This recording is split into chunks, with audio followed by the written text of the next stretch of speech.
Bom dia a todos. Vamos iniciar esse novo dia na esperança, né, de que tenhamos um dia de paz, de harmonia, de equilíbrio interior. E vamos iniciar com as palavras, né, da benfeitora Joana de Ângeles, que tanto nos ensina a cada dia com a sua escrita direta e bastante assertiva sobre os temas do cotidiano. E esta manhã eu os convido a estudarmos juntos sobre a crítica, né? Então, no capítulo 28 do livro Episódios Diários, Joana de Ângeles, Divaldo Pereira Franco, né, falam sobre a crítica. E a benfeitora, ela inicia afirmando que, diante dos acontecimentos chocantes do dia a dia e em face de determinados comportamentos equivocados que recebem aplauso geral, vem-te a tentação de criticar. Algumas palavras bem colocadas e serão suficientes para desmascarar mandatários inescrupulosos e indivíduos subservientes de conduta vil. Quase todas as pessoas do círculo onde eles se movimentam conhecem-lhes as falhas. Não obstante, sorriem com falsa anuência em relação à sua forma de viver, quase os detestando. Tu, que procuras ser honesto contigo mesmo e com o teu próximo, ficas magoado, desejoso de te referires às deficiências que caracterizam essas pessoas e esses fatos. Esse procedimento em nada ajudará os criticados, que se irritarão, carregando-se de ódio contra ti e passando a perseguir-te, piorando a própria situação. A crítica ácida, inspirada pela revolta ou pelo ressentimento, não contribui para a mudança delas ou das ocorrências examinadas. Ninguém gosta de sofrer críticas, mesmo quando merecidas. A palavra gentil de ajuda e de esclarecimento produz melhor efeito do que a acusação irada, a censura severa. A tua melhor maneira de criticar o erro será agir com acerto, diferenciando-te pela forma de atuar em relação àquele que se comporta irregularmente. A força da retidão se expressa pela conduta, muito mais do que através das palavras. Evita a crítica, forma sutil de vingança, e não raro de despeito sórdido. A tua vida deve tornar-se uma lição viva de correção e dignidade, sem que estejas apontando os erros e debilidades alheias. Então, né, diante desse texto de hoje, nós teríamos assim muitas reflexões, né? Porque a crítica faz parte do cotidiano. O tempo todo, né, nós nos deparamos, né, com a crítica. Todos nós temos a capacidade de criticar, porque a crítica, né, é um posicionamento diante daquilo, né, que nós olhamos no outro e nós vamos interpretar. Só que muitas vezes a crítica, ela é uma crítica que ela está muito associada a um julgamento de conduta, um julgamento, né, do outro, da forma que o outro se comporta perante a vida. E isso acaba sendo um grande problema, porque a verdade é que se nós compreendêssemos mais uns aos outros, nós julgaríamos menos as pessoas, né? E nós buscaríamos auxiliá-las mais. O grande problema é que a crítica, muitas vezes, ela surge só com aquela sensação assim, que nós, de alguma forma, né, estamos nos sentindo injustiçados, estamos sentindo que tem algum problema, e a gente vai naquele sentido da crítica meio na vingança. Então, por exemplo, quando a gente tem um colega de trabalho que tem uma certa projeção, e isso assim, é relativamente até assim, bem comum no ambiente corporativo, né? Às vezes tem alguém que está tendo uma grande projeção e aí tá fazendo aquelas coisas, aí chega alguém e fala, mas também, né? Ele conseguiu isso, porque ele tem um parentesco com alguém. Mas ele é muito sortudo mesmo, né? E aí, com isso, esse tipo de colocação, a gente, na verdade, está desmerecendo, né, o valor do outro. E mesmo quando essas críticas têm um fundamento sólido, porque muitas críticas têm, a verdade é que nós devemos estar nos perguntando no que a nossa crítica vai contribuir para uma mudança de atitude. Vai ser a crítica pela crítica ou nós vamos realmente estar ajudando e contribuindo de alguma forma?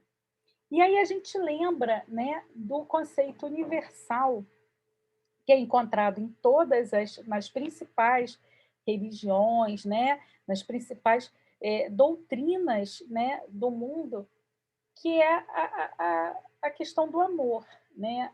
Ser gentil com os outros, compreender os outros, faz parte do princípio básico de todas as principais doutrinas do mundo. E aí a gente pergunta, quem tem uma atitude muito crítica em relação ao seu irmão, muitas vezes não compreende isso. E eu até listei aqui para que a gente tivesse isso de forma bem clara. Porque a gente fala isso, às vezes a gente tem a sensação de que é uma coisa solta, mas é bem real. Por exemplo, nós, né, no meu caso, nós somos cristãos.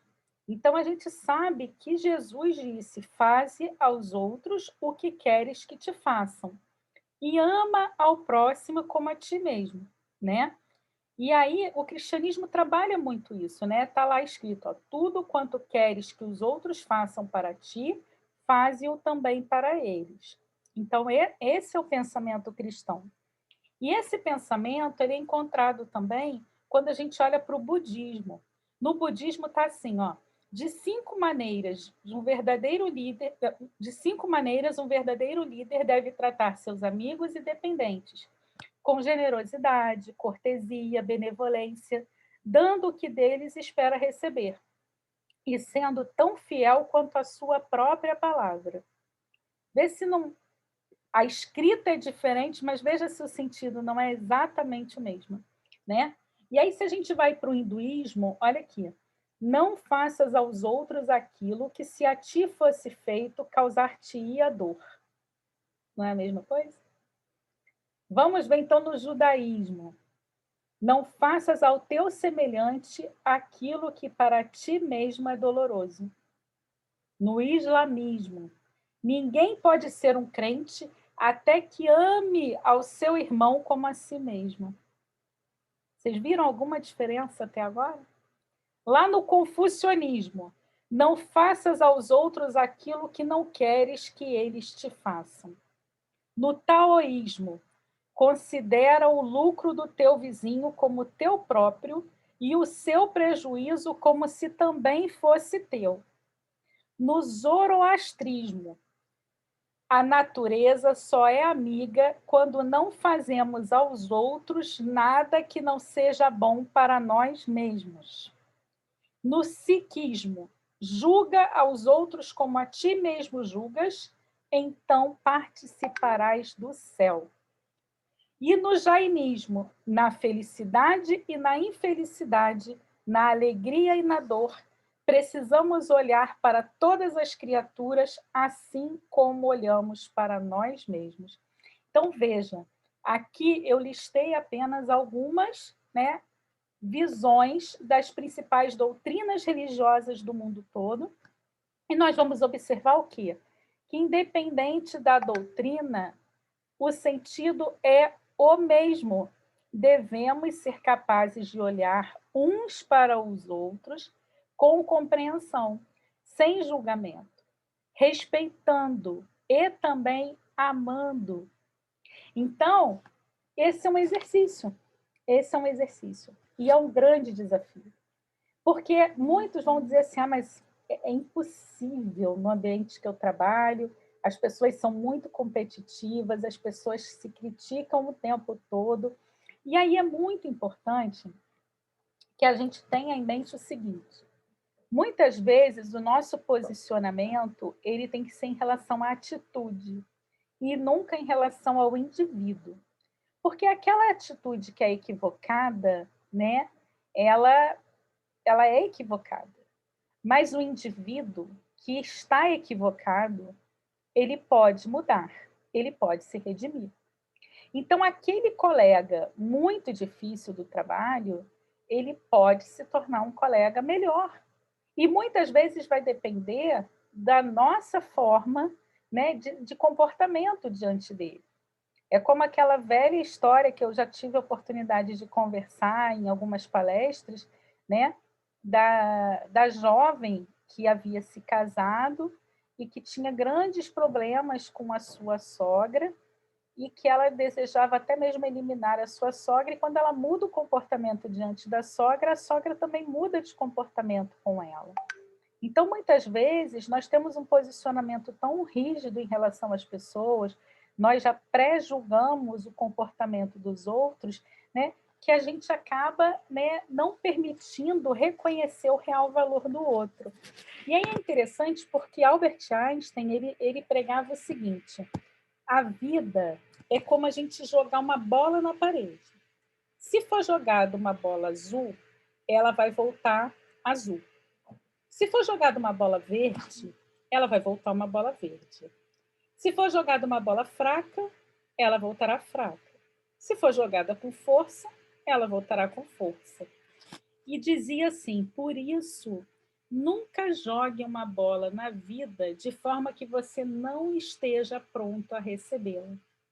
A vida não dá nem empresta, não se comove nem se apieda. Tudo o que ela faz é retribuir e transferir aquilo que nós lhe oferecemos. Olha que lição preciosa. Por isso que a gente fala que é muito importante que a gente tenha um entendimento da vida a ponto de nós termos gratidão pela oportunidade de dar vida e de estarmos aqui. Porque quando nós somos gratos, a vida retribui para a gente na mesma proporção. Agora, quando a gente está só ali vivendo de crítica, né, quando a gente olha para o outro e a gente está sempre encontrando defeito no outro, a vida vai retribuir da mesma forma. Porque nós vamos, né, estar fazendo com que se aproximem de nós pessoas que vibram nessa faixa de negatividade, nessa faixa de condenação. Então, o que eu queria trazer para vocês hoje, né, de reflexão, e que Joana, né, que está bem claro nesse texto de Joana, é isso: que talvez o nosso grande desafio seja ser o mais correto possível, sermos vigilantes com os nossos atos e permitirmos que os outros, né, tenham a oportunidade de aprenderem por si mesmos na dinâmica da vida. E que muito mais do que nós chegarmos para o outro, né, impondo as nossas verdades, as nossas realidades, que a gente aceite o ponto de vista do outro. E permita, se caso ele esteja equivocado, que a vida se encarregue de mostrar a ele o caminho. E aí tem uma história muito, né, simples, mas que representa bem isso que eu estou querendo colocar para vocês, que foi um episódio que aconteceu no interior de Minas Gerais, em que um padeiro foi na polícia fazer uma queixa sobre o vendedor de queijos local, porque ele dizia que ele comprava, né, queijos para venda na sua padaria, e ele comprava o quilo do queijo, e ele estava tendo reclamação porque as pessoas diziam que, na verdade, o queijo pesava 800 gramas, então que ele estava sendo ludibriado. E aí o vendedor de queijos foi chamado à delegacia para prestar depoimento, né, no inquérito lá. E aí, durante, né, a sua declaração, ele disse para o delegado o seguinte: olha, eu devo confessar ao senhor que realmente eu preparo os queijos, mas eu não tenho balança. Então, o que eu faço? Como eu diariamente vou à padaria e compro 2 pães de 500 gramas, eu coloco, né, esses 2 pães numa balança que eu tenho lá que equilibra, e eu coloco esses 2 pães de um lado e coloco o queijo do outro lado até que chegue a ter os 2 pães o mesmo peso do queijo. E aí o delegado quis, então, tirar a prova, pediu que fossem à padaria e comprassem os tais 2 pães de 500 gramas, E quando eles colocaram, realmente os pães tinham o mesmo peso do queijo que o padeiro estava argumentando que tinha apenas 800 gramas. Ou seja, aquele que foi lá acusar, né, o produtor de queijos de estar enganando, é que, na verdade, estava enganando também todas as demais pessoas, porque os pães não tinham 500 gramas cada um, eles tinham 400 gramas cada um. Então, e o padeiro tinha balança, né? Então, na verdade, muitas vezes a gente, quando faz a crítica, a gente está vendo no outro um defeito, um problema que nós carregamos também, mas que a gente não consegue enxergar na gente. Mas incomoda porque no outro a gente vê. Então, a gente precisa estar atento a isso, né? A gente precisa estar um pouco mais atento e mais disciplinado, porque aquele que se propõe a uma renovação íntima, uma renovação de valores, de atitudes, precisa trabalhar a si mesmo, muito mais do que ficar preocupado com o outro. E aí algumas pessoas podem dizer assim, mas dentro desse seu discurso, né, a gente está vivendo momentos assim muito delicados, em que a gente vê muita coisa errada acontecendo no mundo. Então a gente tem que ficar todo mundo passivo, ignorando as coisas. Não. Nós devemos sim ter um posicionamento crítico diante da vida, mas sempre com muita capacidade de não perder a noção de que nós estamos sempre combatendo o bom combate, ou seja, nós vamos sempre trabalhar para acabar com a desigualdade, com a ignorância, com a miséria, com a dor, com a tristeza, tudo aquilo que nos cabe enquanto seres humanos, né?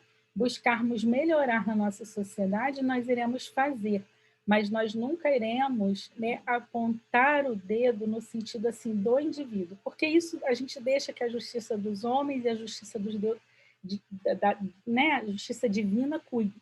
O que nós vamos fazer é criticar a atitude. Então, por exemplo, se a gente fica sabendo de um companheiro, né, que foi preso porque ele estava envolvido em esquemas ilícitos e tudo, nós vamos, né, pedir que ele esteja preso, que ele cumpra lá o seu papel, que ele, né, que ele vá responder na justiça por aquilo, e nós vamos sim, né, recriminar, vamos sim falar da atitude equivocada, nós vamos trabalhar para que nós não tenhamos atitudes parecidas, para que nós sejamos exemplo de correção e possamos ter uma vida correta. Mas eu não vou ficar apontando para o indivíduo, dizendo assim, tá vendo aquele fulano? A gente deixa que a vida se encarrega dele. A gente vai estar preocupado em modificar, né, os comportamentos, as atitudes, e lembrando que não adianta a gente ficar falando muito, né? A gente precisa vivenciar, porque o exemplo vale muito mais do que 1000 palavras. Então, que a gente tenha muitos exemplos positivos nas nossas vidas, para que a gente possa, cada dia, influenciar positivamente aqueles que fazem parte da nossa vida. E que, através do esforço diário, a gente possa, né, ao término da nossa jornada aqui na Terra, sermos todos capazes de dizer que nós realmente tivemos uma vida como verdadeiros cristãos, porque nós aprendemos, em verdade, a amar o nosso próximo como a nós mesmos, né? E fazer aos outros somente aquilo que nós gostaríamos que o outro fizesse a nós. Um bom dia a todos, muita paz, que vocês possam ter um dia assim de muito aprendizado e que vocês, assim como eu, né, que a gente aprenda a olhar para a vida pedindo menos. Porque, às vezes, quando a gente pede aquilo que a gente nem precisa.